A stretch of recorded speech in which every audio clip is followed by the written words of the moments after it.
In this ayah, Allah has given us a very basic, something even a child can understand, but at the same time a very powerful look at Iman. Iman itself. Iman is the most basic thing, right? For any Muslim, any believer, Iman is the most basic thing. But Allah has given us this world view that comes from Iman that is life-changing.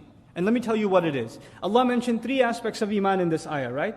He mentioned, Man amana billahi wal yawmil akhiri wa amila salihan. These were the 3 things that were mentioned to be successful in the next life. La khawfun alayhim wa lahum yahsanun. Now listen to this.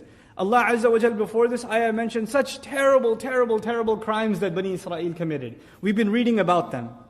And now He says, the first Iman was Iman in Allah. A necessary consequence of believing in Allah is that you will definitely believe in the next life. It's a consequence of believing in Allah. If you don't believe in Allah, then it's very difficult for you to accept that there is a life after this one. But if you believe in Allah, a logical consequence of that is the afterlife. How so? If you believe in Allah, don't you and I believe everything He does is perfect? Flawless, right? If there is a God, you're talking to an agnostic or a philosopher and atheist. If there is a God, if there was one, He'd be perfect in every way. Yes, agreed. So if He does anything less than perfect, He can't be God anymore. Has to be, everything He does has to be perfect. Now, He created this world, yes or no?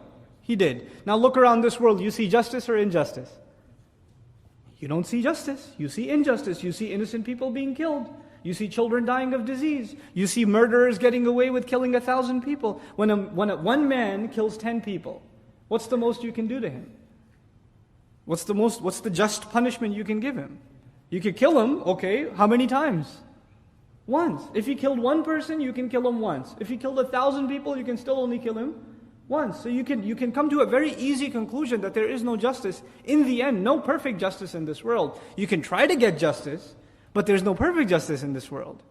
Then this is what, by the way, leads atheists to justify their position. They say, look, if there was a God, there wouldn't be all this injustice. But we say, no, you're missing something. There is a God, because every one of these credits that the criminal gets will be debited later on. And every one of these debits will be credited later on. No crime went unnoticed. Nothing is off record. Everything is being kept track of. And anything that you suffered here that you didn't get compensated for, you will get paid for it. What is that thing called? It's called the last day. In other words, if you don't believe in a last day, then you can no longer accept Allah as just. Allah's justice necessitates that you believe in the last day. You understand? So the two are logically connected. Now, if you do believe in a last day, wouldn't you want to be successful on that last day? And you've accepted that on that last day you will be judged by Allah. So wouldn't you want to act righteously? Right? So first came the belief in Allah. A logical consequence of that is believing in the last day. And if you've come to the realization that there is a last day, then what are you going to fix? Your deeds. Such a powerful reality captured in just 3 phrases. Man amana billahi wal yawmil akhiri wa amila salihan. And this is the mentality of the believer inside these words. And all of this is connected. Now the reverse of this is also true. If you don't see yourself doing a lot of good deeds, what's weak? Belief in the akhirah is weak. I'm not so sure if I'm going to get rewarded all that much for what I'm doing, so it's not worth my time to do. There are other things that are taking my time, because obviously I'm convinced that's a better use of my time. In other words, when you don't see yourself convinced of doing good deeds, it's actually not a weakness in being good, it's a weakness in believing in the afterlife. You're not getting enough reminder or reinforcement about the next life. But if the belief in the next life is weak, what does that lead to? Belief in Allah being weak.